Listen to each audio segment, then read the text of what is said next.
Hey guys, and ooh boy, what a chapter this was. So, yeah, obviously the first thing to talk about is that moment, and really, when you get down to it, there's pretty much no other way it would end. There was pretty much all the moment this battle between Luffy and Kaido started. There was always an underlying inevitability to Luffy's loss, because one thing I'm always thinking about when it comes to Oda's writing, honestly, is there always seems to be this unspoken rule for there's always seems to be this unspoken rule for the man in regards to how he writes One Piece, which is that just because someone has power doesn't mean they're powerful.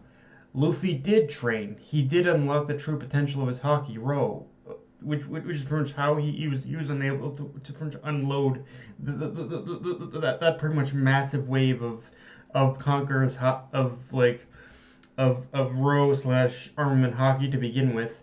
But just because he did that doesn't mean he was strong enough to defeat Kaido right then and there. In fact, I think this proves that Luffy again. Just because he unlocked that power, I think at this point he's only just scratched the surface of what he can do now. Now that he's tapped into that power. Um, Now, with that said, I don't want to downplay Luffy's efforts here either, because really at this point it's only because of him and the Yakuza 9 collectively that pretty much Kaido has even taken the pretty much fair amount of damage that he has. And in a lot of ways, I think you can still kind of see that in a lot of ways. A lot of the damage he has taken from Luffy and the Yakuza 9, it's pretty much it's basically all accumulating, and it's all contributing to pretty much wearing him down. So with Yamato on the way to face her father, she might be the one in order to deliver the finishing blow, because Oda has definitely chose the one thing with this chapter is that Oda has chosen his wording very carefully in the final page. He said, through Kaido, he basically said, because now they believe you're going to win. Again, again, the key word in there being your. Just because Luffy didn't defeat him doesn't mean there aren't others who can. And granted, Yamato herself is pretty beat up as well. So it's not a guarantee either. But Oda has definitely been building up to this point as well ever since he introduced Yamato. A final climactic battle between father and daughter. Whether or not she can defeat him before Onigashima makes landfall is another thing entirely, though.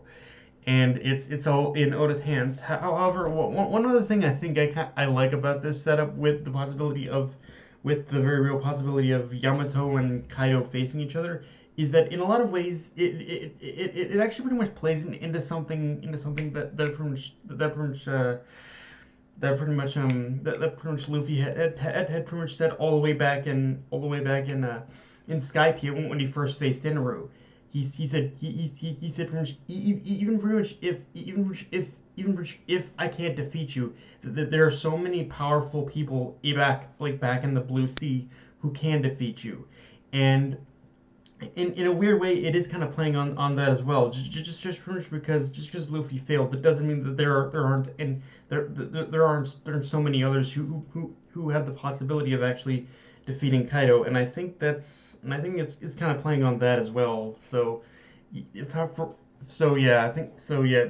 I think is probably one of the candidates who possibly could defeat her father now.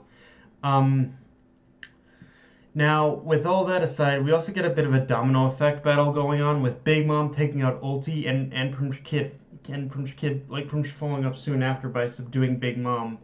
And while I am hyped for the idea of a Big Mom versus Kid fight, considering Oda had previously built up to pretty much to this with Kid having destroyed as part of Big Mom's fleet, I also feel that Prince Nami got a bit ended up getting the short end of the stick in this chapter by Oda having Big Mom be the one to take out Ulti in the end. I mean, again, it makes sense, and honestly, I probably wouldn't have had much of a problem with it if it happened a couple of chapters later. But because it happened here in this chapter, like it's basically the thing where Prince Nami wasn't able to truly show what she's capable of, and it does feel like again, like she pretty much drew the short end of the stick in this chapter, which, in some ways, with pretty much how pretty much Nami's battle with Ulti was treated in this chapter, it kind of really encapsulates, I think, a problem I and a few others are having with modern One Piece nowadays, which is that don't get me wrong, it is still good, but in a bit of an effort in order to build up the threat of the new world, it often feels like Oda is snatching away the potential of fights and confrontations before the ultimates before that they even happen. And again, myself personally, I'm kind of hoping now that the now that the I'm kind of hoping now that when the anime reaches this point, that they pretty much that they extend this fight, like that they extend this fight with Nami and Ulti like before Big Mom shows up. Because again, extending the fight between Nami and Ulti, even by a couple scenes, would pretty much go a long way to making it like better. I'm waiting for her, and again, I'm just kind of waiting for Nami to have kind of the same kind of moment that Brook had in Whole Cake Island, like one where he just completely takes the spotlight. And yeah, honestly, I don't know. It's just I'm just kind of waiting for. It's just I again I feel just waiting for Nami to have her moment, and every time it feels like Nami is gonna have a moment, he just kind of Oda just kind of snatches like the potential of that moment away. I don't know. It just feels that way right now. Um,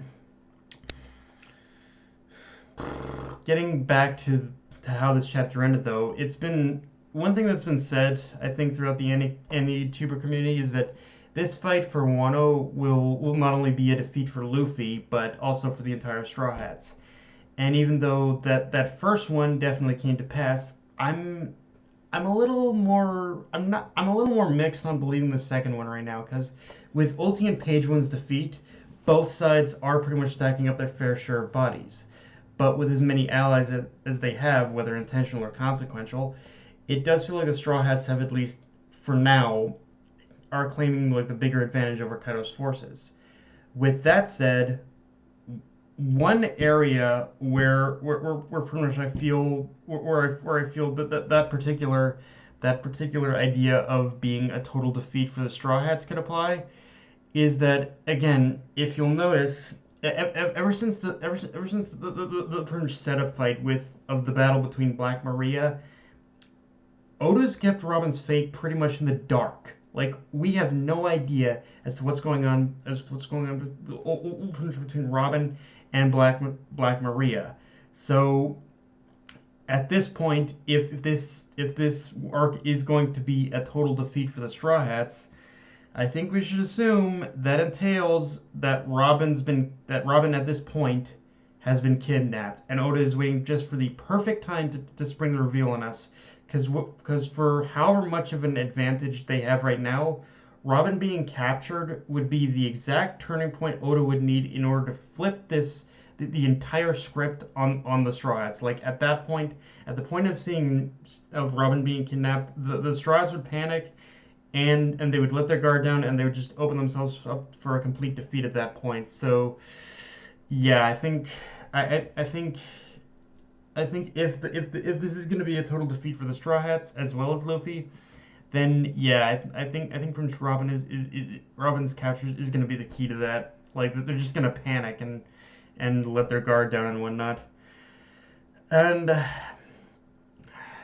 yeah, obviously the other thing to talk about is how Zeus protected Nami. And I'll be honest, when it comes to this little thing of a moral tug of war with Zeus as to whether or not he's loyal to Nami or Big Mom, it's honestly kind of been the least interesting thing in One Piece for me. But I do have to admit, while I didn't get emotional or choked up about his death, I do still have to respect the fact that he went out protecting Nami even after her kind of comical abuse of him. So it is something to respect because it does show he did genuinely like the time he spent with her, and shows that just because these homies and sentient souls come from Big Mom doesn't mean they're always 100% loyal to her either. Again, I can't say it was one of the more emotional deaths in One Piece, but it is one of the more respectable ones as he chose how he wanted to die. So yeah, like again, like Zeus, I can't necessarily that you're my favorite